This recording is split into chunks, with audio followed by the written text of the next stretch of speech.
Toute la journée. Vous écoutez Dig Radio sur digradio.fr. Notre invitée est aujourd'hui Anne-Laure Évrard, auxiliaire de périculture qui a fondé Graines de Lys. Bonjour Anne-Laure. Bonjour. Comment ça va ? Ça va et toi ? Ça va très très bien. Alors on a plusieurs nouvelles à annoncer, notamment la création de l'émission Graines de parentalité. Ça va arriver ce vendredi. Et on va surtout évoquer dans ce podcast ton entreprise. Tu es basé à Saint-Philbert-de-Bouêne. C'est ça. Et tu as décidé de créer ton entreprise, notamment à destination des bébés. C'est ça. Les principales personnes à qui je m'adresse, c'est les bébés et les parents. Donc moi, je suis auxiliaire de périculture depuis 2012, donc ça a fait 10 ans cette année déjà. Et j'en avais un petit peu marre en fait de l'accompagnement qu'on pouvait donner en structure par manque de temps. Ouais. Je pense qu'aujourd'hui, c'est un peu tout le monde voit un petit peu ce qu'on a subi en tant que soignant. Et donc j'ai fait le choix de pouvoir avoir du temps avec les parents et avec les bébés pour pouvoir prendre soin d'eux. Oui, c'est important de prendre le temps. Souvent on va vite, tout va vite en fait. Et toi, tu as décidé, c'est un peu comme nous ici à la radio, on prend le temps. C'est ça, c'est de laisser le temps aux petits bouts, voilà, de faire ce qu'ils ont envie, notamment les bébés. Je fais notamment du thérapeutique bain bébé, oui, qui pendant très longtemps été connu sous le nom de Thalasso Bain Bébé, qui a été créé par Sonia Krief. J'ai été la première à le ramener en Vendée, en libéral. Et l'idée, c'est un bain où on va vraiment prendre le temps avec bébé de pouvoir lui laisser revivre ce qu'il a vécu dans le ventre de maman. En fait, ils sont enveloppés dans un lange, dans la chaleur. J'ai déjà pas une voix qui porte beaucoup en temps normal. Pendant les bains, on m'entend presque plus. Ouais. Et puis voilà, c'est d'aller raconter ce qu'il a vécu, en tout cas de ce que papa et maman nous racontent de ce qu'ils ont vécu, et puis voir ce que bébé lui a à nous dire pendant le bain. Oui, c'est ça, parce que le bébé il se sent bien dans le ventre. Il y a un petit traumatisme quand même à la naissance pour le bébé. On change d'environnement pour lui. C'est ça, il passe d'un milieu aquatique à un milieu qui va être aérien. Moi j'ai tendance souvent à dire aux parents, c'est comme si on vous enfermait pendant 9 mois dans une pièce grande comme des toilettes. Vous êtes bien, vous êtes choyé, vous avez chaud, vous avez un peu de lumière mais pas trop, et du jour au lendemain on vous lance sur le stade de la Beaujoire. Terrible. Voilà, avec plein d'espace autour, plein de bruit, plein de lumière. C'est une belle image, ça. Ouais, c'est assez parlant. Et l'idée, là, justement, avec ce bain-là, c'est de pouvoir leur laisser le temps de dire au revoir, en fait, à ce qui s'est passé dans le ventre de maman, d'aller parfois réparer des choses qui auraient pu se passer d'une façon dont ils auraient voulu que ça se passe autrement. D'accord. Voilà. Donc, c'est conseillé pour tous les bébés, mais alors encore plus quand il y a de la prématurité, quand il y a eu des césariennes, quand il y a eu du gros stress pendant la grossesse aussi. Donc ça permet vraiment au bébé d'aller revivre ces moments-là et de pouvoir aller libérer ce qu'il y a à libérer. Comment ça se passe concrètement ? Alors tu reproduis les gestes, les mouvements qu'il pouvait avoir dans le ventre ? Alors moi je reproduis rien. Ouais, enfin c'est le bébé qui fait, mais tu l'accompagnes en fait ? C'est ça, moi je suis juste là pour accompagner. Comme je dis aux parents, je suis juste là pour être les mains qui vont permettre au bébé de faire ce qu'il a envie, mais en soi, moi, ma présence... elle est importante. Elle est importante, mais en même temps j'essaye de me faire le plus discrète possible parce que pour moi, c'est un moment qui est important entre les parents et le bébé. Parce que ça va réparer des choses chez le bébé, mais ça va aussi réparer des choses chez les parents. J'ai une maman, par exemple, pour te citer un exemple, qui a vécu une césarienne en code rouge, donc qui s'est retrouvée à être en anesthésie générale. Elle a rencontré son bébé presque 3 heures après.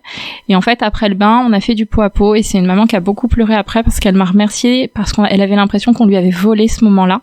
Et avec le bain, elle a eu la sensation d'aller réparer ça, de revoir son bébé naître et de pouvoir le retrouver en fait dans les premiers moments sur elle. Mais c'est vraiment incroyable, c'est une thérapie en fait. Alors t'es plus qu'une auxiliaire de périculture, Anne-Laure.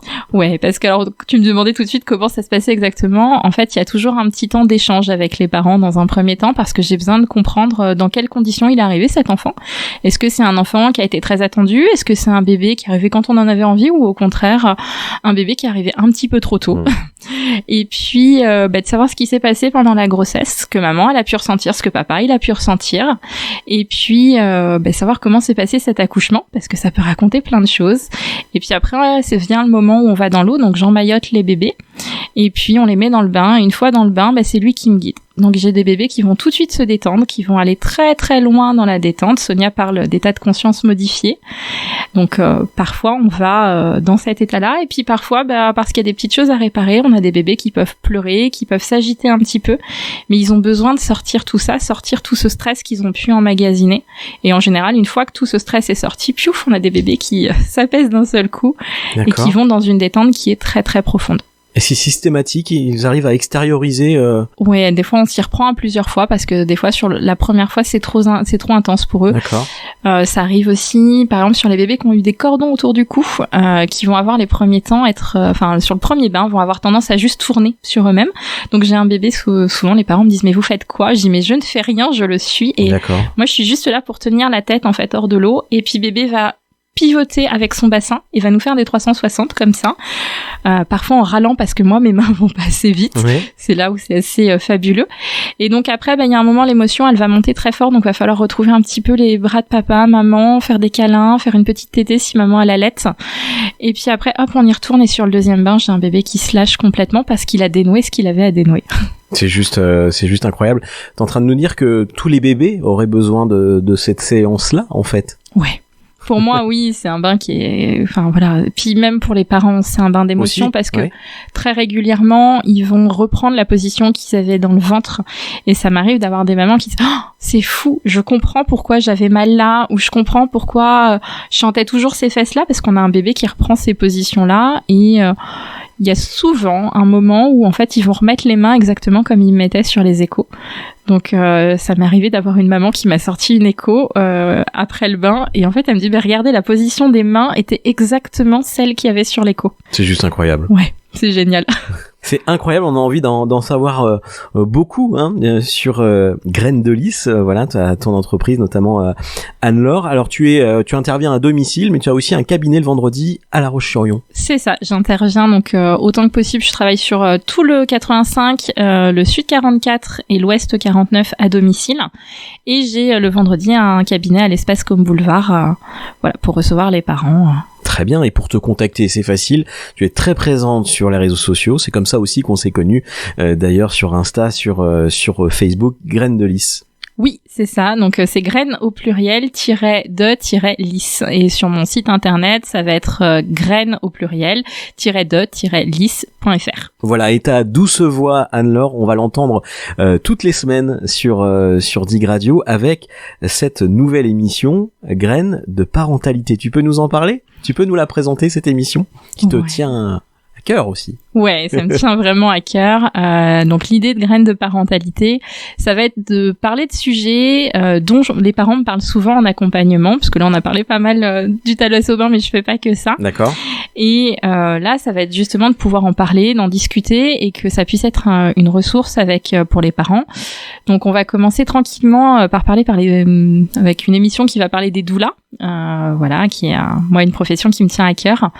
Et puis on va pouvoir parler du bain, on va pouvoir parler du rôle d'une sage-femme aussi, parce que des fois c'est un peu méconnu de la part des parents, de parler de la diversification alimentaire, qui sont des grandes questions. Est-ce qu'on passe en diversification classique? Est-ce qu'on passe plutôt sur de la diversification menée par l'enfant? Voilà, de pouvoir parler un petit peu de tout ça et de tous les sujets qui peuvent préoccuper les parents. Ouais, je suis en plein dedans moi aussi. Voilà.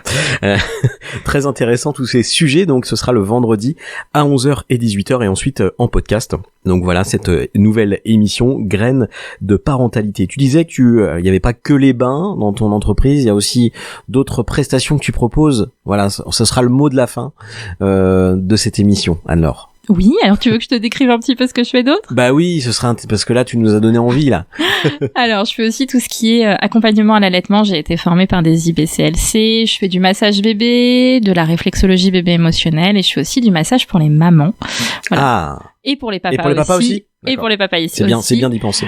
Voilà. Et je fais d'ailleurs du rebozo, qui est un rituel de fermeture, en fait, avec d'ailleurs Jennifer, qu'on accueillera dans le premier podcast sur les doulas. Voilà, ce vendredi. Pour prendre soin de tout le monde. Merci beaucoup, Anne-Laure. Voilà, on invite vraiment les auditeurs à te contacter et puis à te suivre dans ce podcast. Merci à toi. Dig Radio, la radio qui vous écoute.